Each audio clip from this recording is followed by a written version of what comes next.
Hi guys, so I always find it ironic that we have to listen to unelected members of the House of Lords appointed as government ministers talking on the subject of an elected parliament. Here Lord Frost, the former Brexit Minister and negotiator, was challenged by Labour MP and former Shadow Chancellor John McDonnell over the frigging sovereignty of Parliament. Frost tried to say that the House of Commons should have an opinion, but it shouldn't vote that opinion into law. What the heck? That was your assessment, that Parliament was blocking the will of the people from the referendum. That was your assessment in Commons, as against another view, which was actually Parliament was simply trying to get the best deal possible rather than frustrate the will of the people. So I think the correct thing that should have happened in a normal situation was Parliament could have said it didn't agree we should leave without a deal. What it did was pass a piece of legislation, the Surrender Act, the Ben Burt Act, which said you simply can't. You have to get any agreement. Doesn't matter what it is, you've got to get some sort of agreement so we can leave. And I think the correct thing to happen, that should have happened, was Parliament should have said there's no majority for leaving without a deal. The government either does a deal or says we propose to leave with no deal.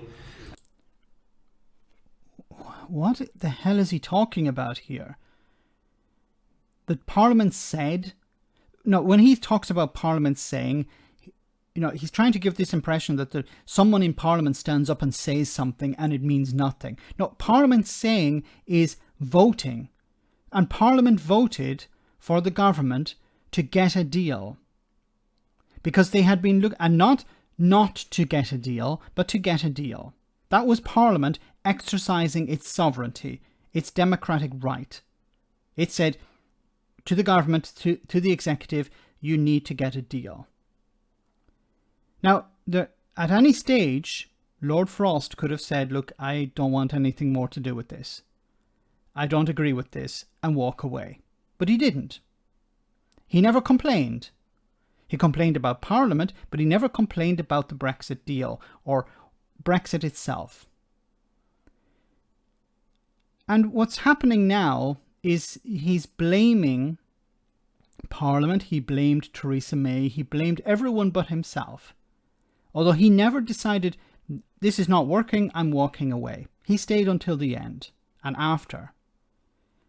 But this idea that Parliament is to blame here for him not being able to get a good deal or for his hands to be tied. This is nonsense.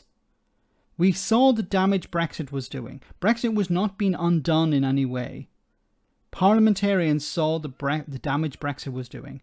It saw the situation with Northern Ireland, and it said to Boris Johnson's government, you need to leave with a deal. You can't leave without a deal. It would be extremely damaging, both politically and economic.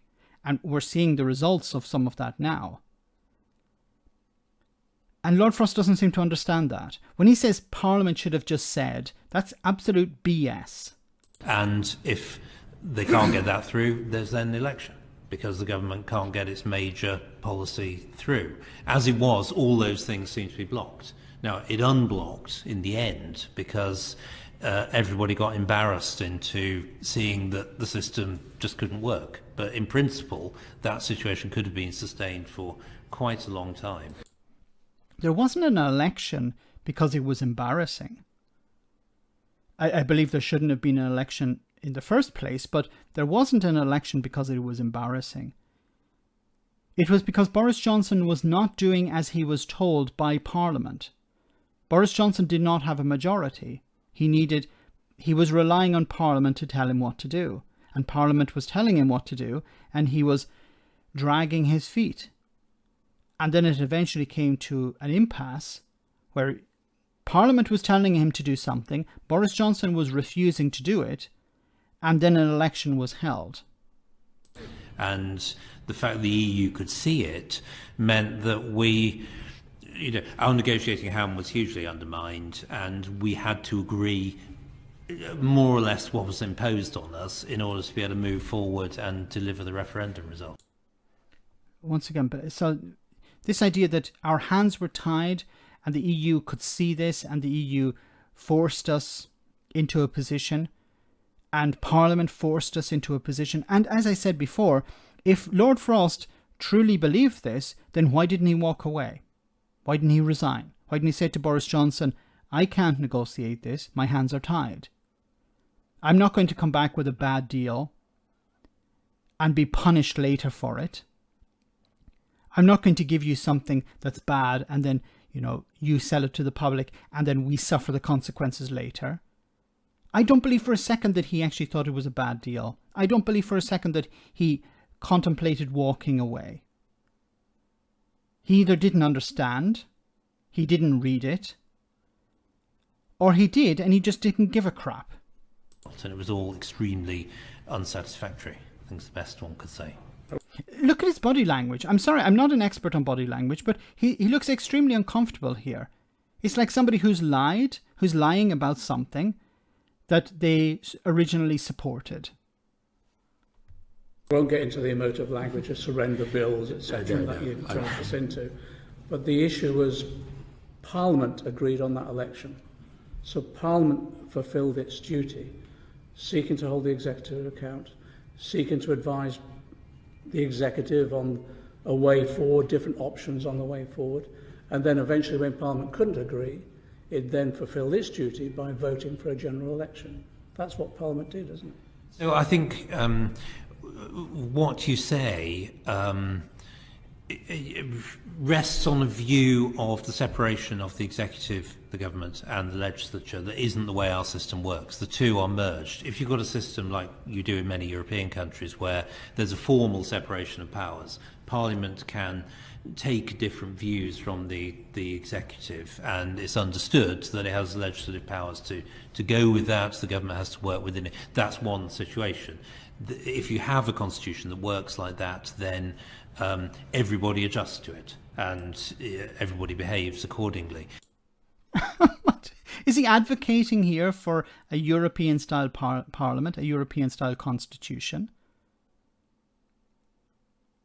You work with the cards that you've been dealt. You were instructed to negotiate a deal that protected Northern Ireland, that protected businesses to a certain extent, that allowed the UK to leave, but to have all the loose ends tied up. And as I've said before, if Lord Frost had any real problem with that at the time, he should have resigned. He should have said to Boris Johnson, I can't go through with this. I'm sorry. I have to go. Find someone else. And he didn't. Because he either didn't understand or he didn't care. And now he's in blame mode. Blame everyone else. Blame the EU. Blame Theresa May. Blame Parliament. It's all someone else's fault. I've never actually heard Lord Frost take responsibility for anything. He's been interrogated in select committees. He's been interrogated in Northern Ireland. And he's yet to take responsibility to say, yes, I messed up. I actually didn't read it. Or I misinterpreted it. Or I thought it meant one thing and it actually meant something else. Why does he not do that? Because he's a Tory. That's it. It's always about someone else is to blame.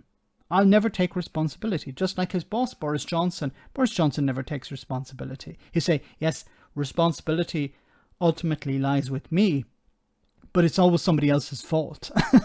It's always, the EU's fault, or it's Remainers' fault, or it's Parliament's fault, or it's Labour's fault, or it's someone else's fault. The public's fault, business's fault. It's never my fault. And Lord Frost is doing exactly the same here, and it needs to be called out on it. At any stage he could have said, no, walk away and say, this mess is yours, Boris. You sort it out. Because I can't sign up to this. Because he put his name to it as well. Boris Johnson ultimately signed it, but he negotiated it. And now he's appearing on TV. He's doing interviews with right-wing think tanks. And the rhetoric is always the same. Theresa May to blame, the Parliament to blame, the European Union to blame, and never Lord Frost. Let me know in the comment section, guys, what you think about all of this. As always, your comments are greatly appreciated. Thanks a lot.